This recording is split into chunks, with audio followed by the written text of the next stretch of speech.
So far this week, we've spent a little time looking at 1 Timothy chapter 3, or at least I've referenced it a few times. In that first verse of the chapter, it says, if anyone aspires to be an overseer. Well, what does that mean? An overseer, again, is one of those words that I talked about on Monday, but if anyone aspires, well, first off, let's look at the word aspire. It's kind of interesting because what this says is that there has to be ambition. Somebody is ambitious towards this. And some people would say, well, a pastor can't be ambitious.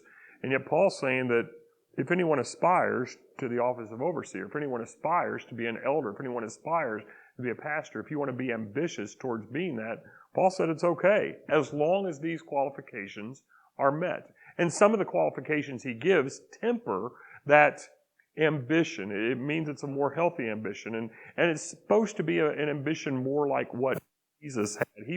Jesus was very driven. He was very focused on what he needed to do. But the difference between Jesus and me, for instance, one of the many, right? One of the differences is that Jesus was so perfectly balanced between being driven to accomplish what he was given to do and knowing that what he was given to do was to be with people and to give himself for people. In our world, so often we find people who are great at relationships and poor at tasks, poor at being disciplined to get things done. Or we have people that are very disciplined at getting things done and do not excel at relationships. Some can do both pretty well. Jesus did both perfectly. So anyway, but if anyone aspires to be to the office of an overseer, well, the burning question then is, does anyone mean anyone? That is, can women be elders? Well, as I read the Bible, I'm just going to state up front, I do not see that as the possibility. Now, I know that's going to make some people mad, but apart from being an elder, I do not see restrictions for this. And I realize I'm going to give you some examples where maybe I'm not right on this, but I'm just sharing my understanding, my interpretation of this. Now, I do believe that women can be deacons, and I'll point that out momentarily. In Galatians chapter 3, verse 28, Galatians 3:28, Paul is talking about salvation, and in that he says there's really no distinction between slave or free, Jew or Gentile, male or female. There's no distinction as it relates to our salvation. And yet, there seems to be a distinction present throughout all of Scripture about the functionality of men and women. Now, I realize that was written thousands of years ago, and the culture of the day is different than today. I absolutely understand that completely. I know that Adam and Eve were equal before God prior to sin entering the world. When God gave dominion over the earth, what happened was he gave dominion to both male and female prior to sin, but there was still the idea of a helpmate. Now, I also understand that word helper that describes Eve is the same word help where it says, my help comes from the Lord. So there is all of that. I also understand that in the Old Testament, we have two prophetesses. One, Deborah, who was a judge, but it says she was also a prophetess, and also Huldah in 2 Kings, I think it was during the time of Josiah, was also a prophetess. So they had this very high honor of being a prophetess, and again, Deborah also being a judge. But the basis for the statement is that Paul says that they are to be a one-woman man. We talked about this a couple of days ago, and I had the board back up here behind me, showing why I prefer that interpretation as opposed to the husband of one wife. Now, we also see Paul addressing deacons in this. And I believe he addresses women. If you notice verse 11, in the ESV, which I have before me, it says, their wives likewise must be dignified. Some translations, such as the New American Standard, said women must likewise be dignified. Why would they translate that differently? Well, again, it goes back to the board that I had up here on Tuesday, where the word gune can be translated either as woman or wife. It's the same word. That same Greek word can be translated either way. And I'm not saying that the people that translated it do have an agenda in how they translated it, but I'm saying they could. But there's no way to know for certain in either of the verses, verse 2 or here in verse 7, exactly what is meant. What the translators need to do is be consistent, and the ESV has been consistent. Now, I also realize that many people will point to the idea that women cannot be elders, cannot be leaders in any way, shape of the church, based upon a verse like 1 Timothy 2:12, just a few verses prior to this, which Paul says, I do not permit a woman to teach or exercise authority over a man. Now, let me talk about this verse for just a moment. The word that is here is exercise authority over a man.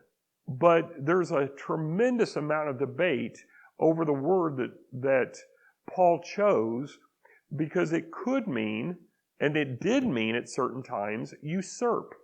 The challenge is that when Paul used this word, in the original Greek word, the word that was being used was kind of in flux as to how it was going to be used from the past and into the future. And so he used a word. He knows exactly what it meant. God knows exactly what it meant. But it easily, just as easily could mean he doesn't allow for a woman to usurp authority from a man rather than exercise authority over a man. Let me give you an example.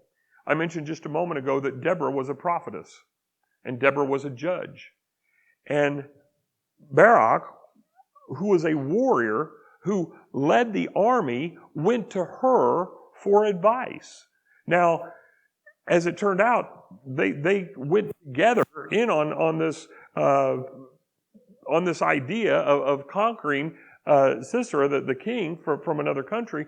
But the idea of maybe she didn't have authority over him per se as he went to her, but certainly he recognized her authority enough for this great warrior to go to her to solicit advice. Another reference that people will use is in 1 Corinthians chapter 14, verse 34, where it says that women must be silent. Now, I believe this was a cultural thing in Corinth. I don't believe that women need to be silent in the church. I believe that anybody who is disruptive should be silenced in the church, and that is part of what was happening in Corinth. But I also believe that it may not have been Paul who wrote that particular verse. We see in other places, like in chapter 9 and stuff, where Paul quotes somebody in responding back to them, and it's very possible that he's quoting somebody here that somebody said, women are to be silent, right? And so Paul then answers that by starting off with that quote, but as I've said so many times, in the Greek, there is no punctuation. So it's not like Paul said, and you said, or put it in quotes. We don't know. So again, I'm not saying that's exactly the case, but here's something I do know. If a woman is to be silent in the church, then any song that was written by a woman should not be sung in a church.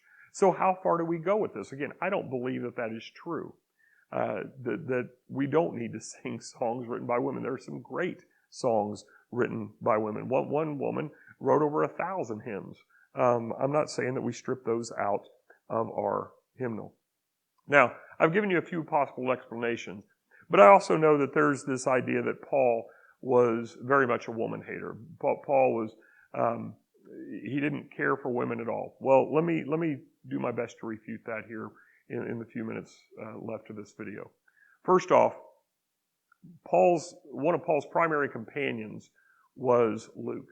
And it is Luke's gospel that mentions women more than the other gospels. So, yes, it's possible that Luke just disagreed with Paul and says, well, Paul doesn't like women, so but I do, so I respect them. I'm going to write this in. But I think that they had enough conversations that probably wasn't the case. The other thing that is even more concrete from Paul's perspective is in Romans chapter 16.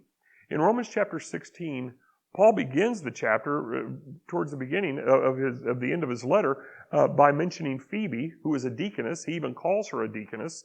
So there's, and I know people debate this, but there's a reason for female deacons. But Paul mentions 27 different names of people in Rome that he wants to greet. And at least 10 of those names are female names. And so if he didn't care to greet women, if he didn't respect women, and we know he respected Priscilla, or Prisca, as she's called in that passage, the wife of Aquila, I don't think he mentions that many names, if indeed he had animosity towards women. So I do not see evidence that women can be an elder. However, I make a distinction between the position of pastor or elder versus the function or the description of things that they can do. So is a woman more caring than a man? In many cases, yes. So the idea of shepherding can be something that would be very natural for women. But I also believe that women can preach. In fact, in Acts chapter 21, verse 9, Philip's daughters, he had 4 unmarried daughters who Luke records in the book of Acts that they were prophesying. And in the New Testament, prophesying typically means they were preaching. In fact, and if we go back further in history, not that much further, but if we go back further in history, we see that the first person who preached the good news of the resurrection of Jesus was a female. Now, that's maybe different than standing up at a pulpit and preaching or something, but the idea is that I do believe that women can teach. I believe that women can teach men. That is my personal understanding, but I don't see clear evidence in Scripture. I'm right up to the line on it, but I can't cross over that line that women could be elders. It is a complicated issue. That is my take. You may agree, you may disagree. Either way, that is fine. But thankfully, whether I'm right or wrong, whether you're right or wrong in this issue is not about salvation. It is not salvific. It's an important thing to consider. It does impact how our churches are run, how they are led, and those kinds of things, absolutely. I can work with a female pastor in another church because that's not within my authority, within my domain. In fact, I've done that recently a couple of different times with a pastor at one church. But again, it's not an issue that affects my salvation. That issue is based upon my belief, my trust, my faith in the one who died for me, in the one who rose for me, in the one who ascended for me, and in the one whom I seek to follow as best I can. So yes, I hope my understanding is correct, but I realize that my understanding of Scripture is not perfect. I just wanted to give you my take on answering this question. Is the anyone who aspires to be an overseer, can that anyone include women? Again, as best I understand it, no, but I don't see any other restrictions on a woman's leadership within the church.